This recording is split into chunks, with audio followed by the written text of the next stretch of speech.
Okay, thank you for joining me today on this live stream session where we're going to be doing an open Q&A about slips, trips and falls.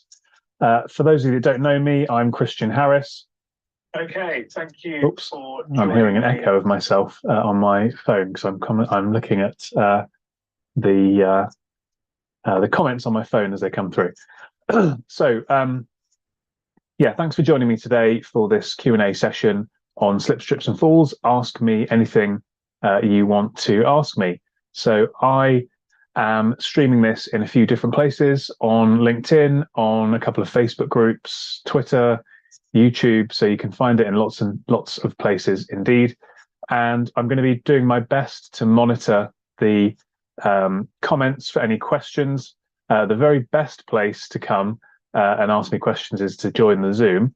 But if you can't do that, then that's no problem whatsoever. I can take questions through the chat, although for some reason it's not wanting to let me pull up my questions on my screen at the moment. What I've done is I've taken the liberty of preparing, well, I say preparing, getting some questions ready. What I thought I'd do was go on to ChatGPT and ask it some questions, or ask it to come up with some questions for me for this session. So I'm just going to pull that up now. But in the meantime, if you have any questions you want to ask me, you can ask me anything you like about slips, trips and falls, and I'll be happy to answer it. Then feel free to start firing your questions into the chat. For some reason, my computer is not wanting to play ball with me at the moment, which is a bit frustrating, but there we go. So let's go on with the AI-generated questions. Big fan of AI, as you probably know. The first question is, what are the most common misconceptions about slips, trips and falls in the workplace? This is a great question, and it's one that I grapple with and contend with often, trying to overcome these misconceptions. So I would say one of the biggest challenges is that there is a feeling that slips, trips and falls are simple things and they're simple to solve. And that to me is a misconception, and I'll explain why. There's a big difference between slips and trips. Trips are simple to solve. So a trip is caused by a hazard at a low level that somebody doesn't see and they trip over it. But the point is that these hazards are visible.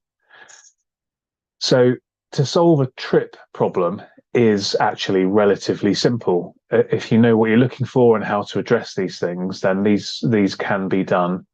Trips can be pretty much eliminated by you in your organization without too much worry. Whereas slips are a lot more scientific, a lot more in-depth, a lot broader a topic. And so when we bundle together slips, trips and falls as to one thing, into one single category, that is what causes this misconception. Because people think that trips are simple, slips must be simple as well. And that isn't the case. There's a lot more depth and breadth to slips. There are a lot more factors you need to consider. The hazards are not so easy to spot as trip hazards. And so that is, I would say, the biggest misconception that I see around slips, trips and falls. If you've got any questions, if you're on Zoom, type them into the chat, or feel free to raise your hand, go to reactions, raise your hand, and I'll ask you to unmute yourself and you can ask me a question. In the meantime, I'm going to be monitoring the chat on the various places that this is streaming and coming up with some questions. And I've also asked ChatGPT to come up with a few questions for me as well. Let's go into another ChatGPT question. Here's a good one. So from your podcast discussions, what emerging trends in safety and risk management should we be aware of regarding slips, trips, and falls? And just to say, I deliberately haven't pre-prepared answers to these. I just got the questions going, and I'm going to answer them to the best of my ability. So, big trends that we're seeing. I would say that the world of working from home is still a trend, and I think that is continuing, and perhaps, I don't know if increasing is the right word, but it's here to stay. That affects slips, trips, and falls because we're working in different environments than we have been used to before. We're working in environments that have not been set up professionally to be workplaces. And when we are coming back into the workplace, we perhaps have not been through as frequent training as we may have been before. We haven't got the awareness of the building that we may have had before. And so you can add all of these things together, and you can see that there is an increased risk of suffering from a slip or a trip, whether it be at home or whether it be back in the workplace, the office, for example, because we haven't perhaps been accustomed to being there as we were before. So I would say that would be one trend that would affect slips, trips, and falls. Another one, AI. Would AI affect slips, trips, and falls? I think AI could be interesting. There are some tools that are being developed around spotting of hazards. So there are tools that can plug into your CCTV, for example, and can spot, I don't know how good they are yet, but they can spot a spillage on the floor, a temporary hazard, like a slip hazard. They, I guess, will, based on the rate of improvement that AI is going through, be able to do that to a very good standard in the not too distant future. So that is a technology that could affect the world of slips, trips, and falls. I always advocate a zonal approach to this problem, and technology like that, video, CCTV, hazard spotting technology, can be really, really useful in what I would call the 95%. So as I see it, when it comes to slips anyway, you have, in an average building, and obviously every building varies, about 5% of your floors that are likely to get pretty consistently, foreseeably wet or contaminated. So think of your entrances, your washrooms, production areas, kitchens, changing rooms, etc. So every building will be slightly different. But in those 5% of areas, the minority of areas, we need to focus in on keeping our floors safe and reducing risk in other ways, because we can't prevent contamination. We can't keep floors in those areas clean and dry. Whereas for the 95% of areas, the vast majority of areas in most buildings, the risk of somebody slipping is only going to occur either through us doing our pre-planned cleaning, where we're wetting floors and introducing risk, or through a temporary unforeseen hazard of some kind of contamination, such as a spillage.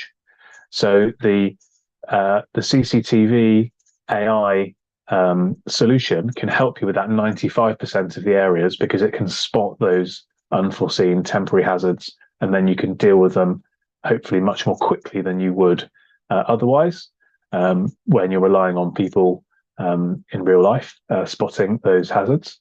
But it won't be any use to you in the 5% of areas, because in those areas we know the floor is going to get wet. So telling us that the floor is going to get wet doesn't really help. We can't keep the floor consistently dry. We need to make the floor safe, even when it is wet or contaminated. Now, come on, guys, I want some questions here. I'm happy to have a conversation with AI, but you might think that's a bit weird. So send some questions on LinkedIn, Facebook, YouTube, wherever you are. I'm doing my very best to track them. If you're on the Zoom with me, raise your hand in reactions, and I'll ask you to come and ask me a question. Neil, I'm looking at you in particular. I'm expecting you to come up with a good question here. So here's another question. Can I explain the science behind slips and falls, and how Slip Safety Services applies this knowledge to prevent accidents? Great question. So I've mentioned before that trips are simple and slips are scientific, and there's a clear differentiation between the two. What do I mean by scientific? I guess what I mean in essence is that there are a raft of factors around slips that are measurable, quantifiable, and therefore scientific. And if there's something that we can do, therefore, to reduce that risk scientifically, that is a much better way of doing things that are qualitative, subjective, open to interpretation, hard to track, etc., etc. Now, the problem is that most people at the moment are relying on those qualitative and subjective control measures. They're not doing enough around the science. What do I mean by science? What are some examples of things we can measure? So we have a model called CHIMES, which is the 6 reasons people slip: contamination, heel, individual, maintenance, environment, and surface. And in all of those 6 areas, there are things you can measure. So you can measure how much contamination is on the floor, and to what degree of contamination you can withstand on a particular floor before that floor becomes too slippery. You can measure the slip resistance of footwear, and how that changes over time, and how that changes in different conditions, and so on and so forth. You can measure things like the size of your entrance matting. So most buildings have, I would say, woefully inadequate sized entrance matting. What you really need is 2, 3, 4, maybe even more meters of matting. Many buildings have 50 centimeters. You're only ever going to get 1 foot on that floor, and then people are kind of surprised that floors are getting wet beyond the matting. You can measure the efficacy of your cleaning regimes. So does it kind of look clean? Isn't enough when it comes to slip safety. We need to know, is it actually clean? So we can measure how effective a particular cleaning system is at removing contamination and keeping floors clean and safe. And you can obviously measure the slip resistance of a floor as well. So lots of accidents and incidents happen, in my experience, on floors that people perceive as being safe or anti-slip or slip resistant, whatever word you want to use. Some people even say non-slip, which is an oxymoron, but we'll perhaps we'll explore that one in a minute. Lots of accidents happen on floors that people perceive as being safe because they kind of look safe. So they might have a bit of texture on them or whatever it might be. But floors can change. They could have worn, they could have been not cleaned effectively. They may well have never been slip resistant in the first place anyway. And it's impossible to know just by looking at a floor whether it's safe or not. So that will be another example of bringing some science into this. And if you think about this, you know, if we've got these 6 areas around this circle, if we can define, we can measure and therefore manage some of the inputs in each of these 6 areas, we are going to see a much, much safer environment. And therefore, in my experience, fewer accidents, fewer injuries, fewer claims, and actually a better claims defensibility of the claims that do happen to come in anyway. So that's a quick intro into the science and how we go about addressing that in our work with our clients. I'm just having a look here to see more questions coming in. Do fire away. you must have some good questions for me. I am sure. Here's one from David. Thanks for the question, David. If someone slips or trips, does that mean that we're going to end up paying out a claim? Now, that's a really interesting question, and I think it goes to the nub of why people often take action in this space, which is to try to prevent claims from being paid out. The short answer is no. Just because somebody slips or trips doesn't necessarily mean that you are liable and that you will end up paying a claim. Obviously, the devil is going to be in the detail, and it will depend on what control measures you've taken, and to what extent you can prove that you have discharged your duty of care per the various laws and regulations that apply. But I remember interviewing Dave Scott from Keogh's on my podcast, and we were talking about somebody slipping, for example, around a swimming pool. And he said that the assumption of that person who slips is, I'm going to make a claim and I'm going to get some compensation because I've slipped and I've hurt myself and the floor was wet. And Dave said, no, that isn't the case, because your duty as a business, as an organization, as the person in control of a building, as a duty holder, is not to prevent all accidents. It's to take reasonable, practicable steps to reduce the risk of accidents and injuries. And so taking that example of somebody slipping around a swimming pool, even if they did legitimately slip, even if they did legitimately hurt themselves, even if the floor was wet, which it probably would be around a swimming pool, that doesn't mean that they're going to be successful in bringing a claim against you.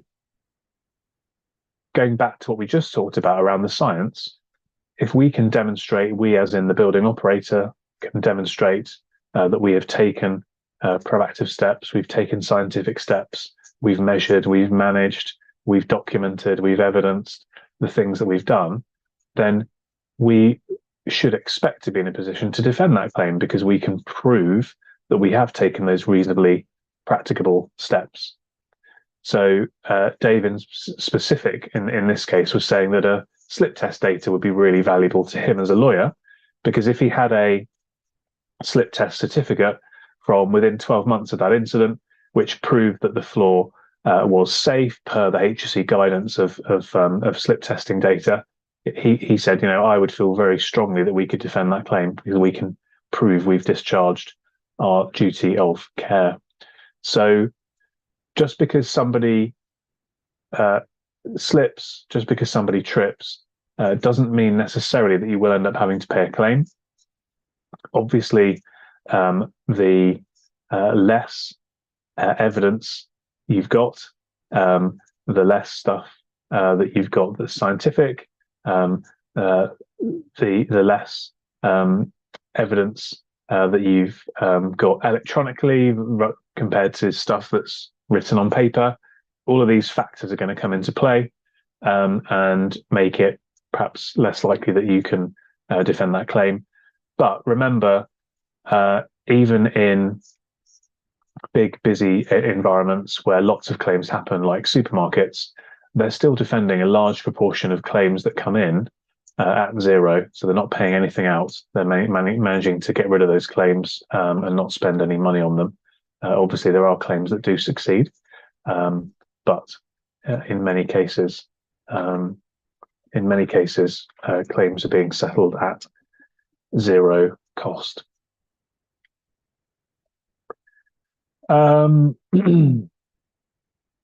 Once again, any questions, fire them into the chat, or if you're on the Zoom, then do feel free to unmute yourself and ask a question. I'm just checking here on some of the locations to see any more questions coming in. In the meantime,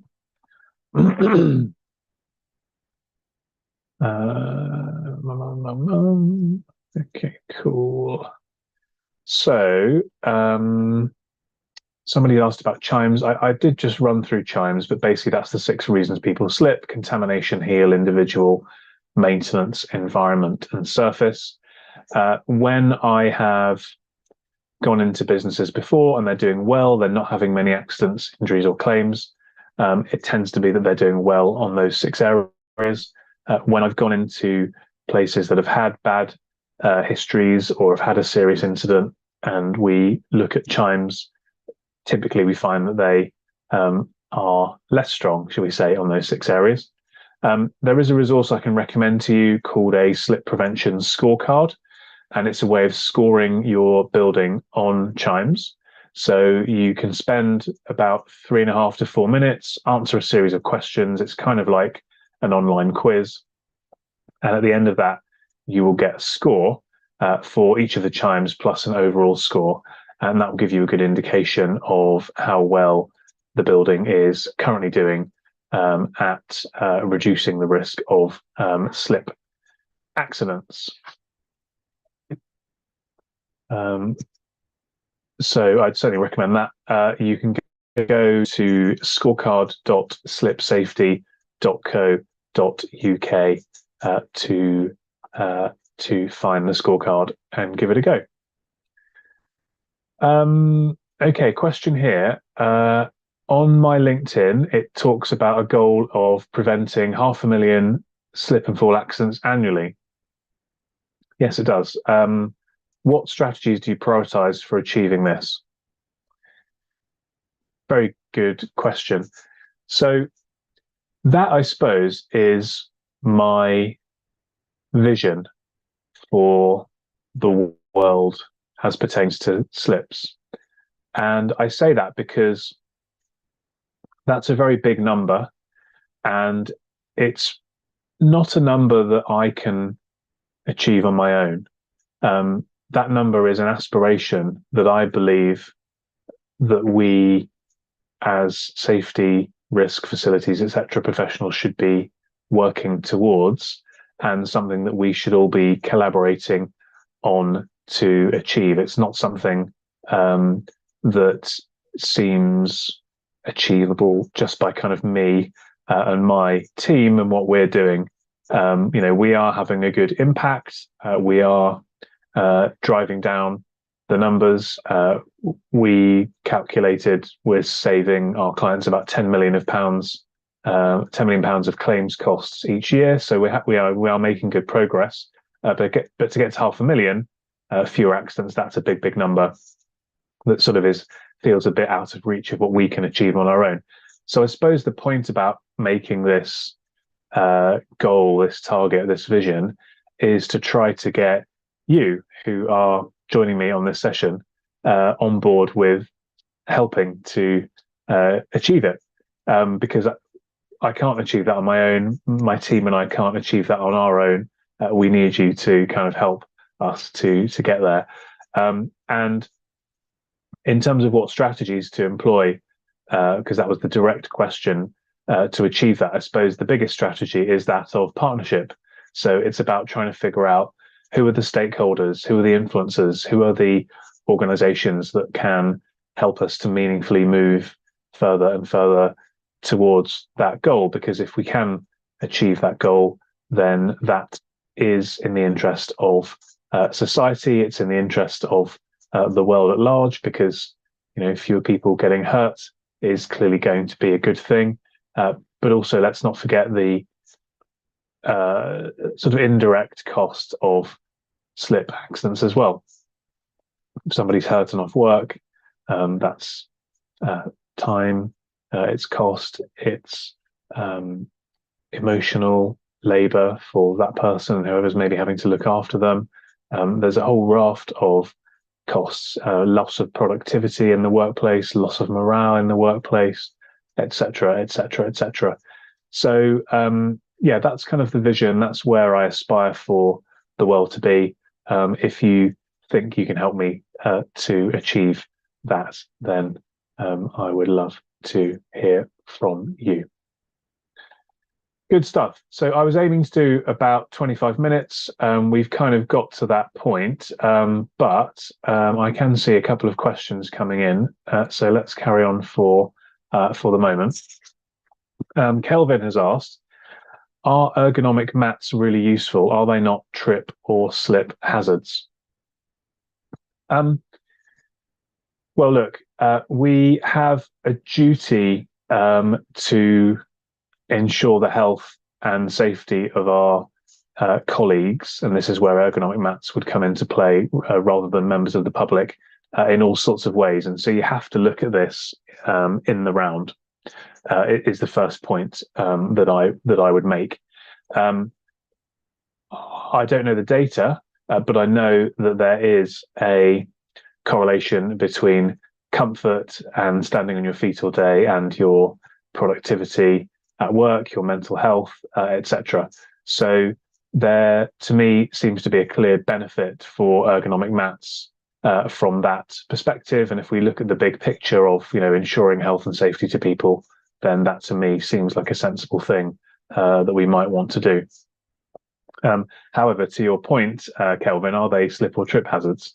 Probably not a slip hazard, but certainly could well be a trip hazard because they are going to be raised up above the surface.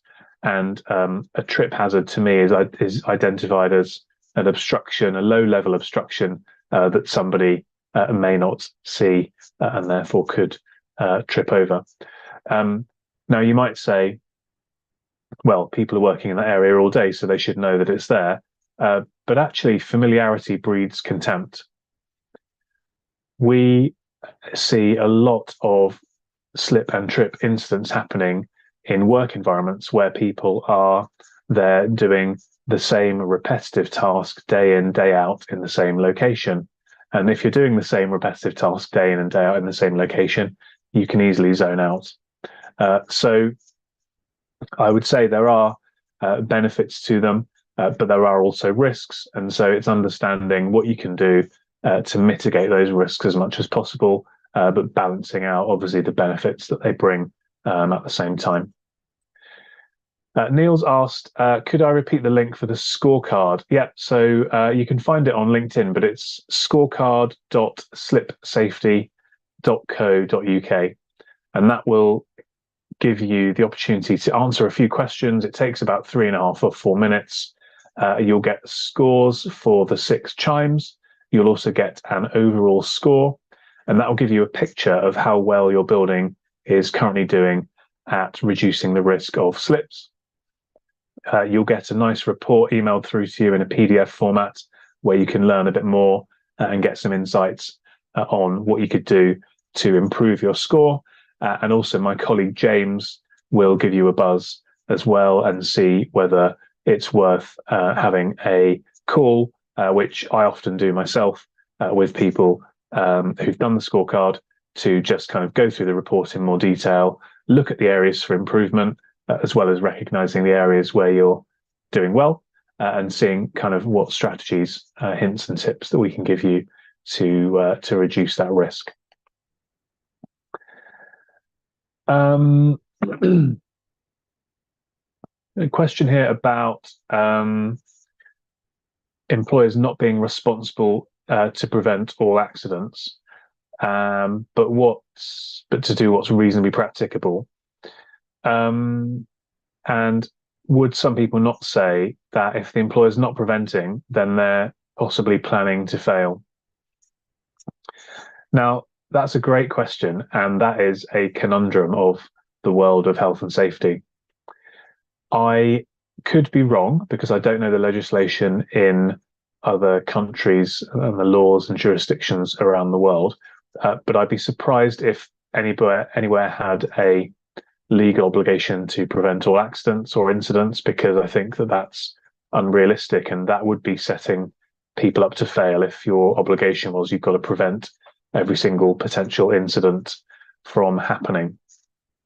But as you've alluded to in the question, there is this kind of weird mindset there where, what's reasonable, what's practicable, what tolerance do we have, how many accidents are acceptable versus not. and that does open up quite a big can of worms. I would say that we should certainly be doing everything we can to prevent all serious injuries. And then I think there's a spectrum from from death and life-changing injuries down to, let's say, a paper cut. And to my mind, would we change our way of working or stop somebody from working if there was an opportunity that they might get a paper cut? No, I don't think that we would do that. But the grey area and the bit that's open to interpretation is in between. So again, in my own opinion, do I believe that it's acceptable to just simply allow slip risks to occur, where actually every year in the UK about a dozen people suffer an amputation, where several people suffer affecting lifelong brain injuries, where every 3 minutes there's a broken bone? Actually, no, I think that is unacceptable. I think that if you're starting to talk about broken bones, that to me is on the more serious side of things, and we should be doing everything we can to try to prevent those things from happening. But one of the challenges that you guys would have as a safety professional is the fact that the legislation is perhaps not as explicit or clear as it might be. So these are the sorts of conversations that we do need to have, and a really interesting conversation. That's actually made me think. I'm looking for some topics for upcoming safety roundtables, and it might be that would make a good conversation around, what do we perceive as being acceptable levels of risk tolerance when it comes to injuries and accident prevention. So look, we've done half an hour, guys. Really appreciate it. Thank you for all of those questions.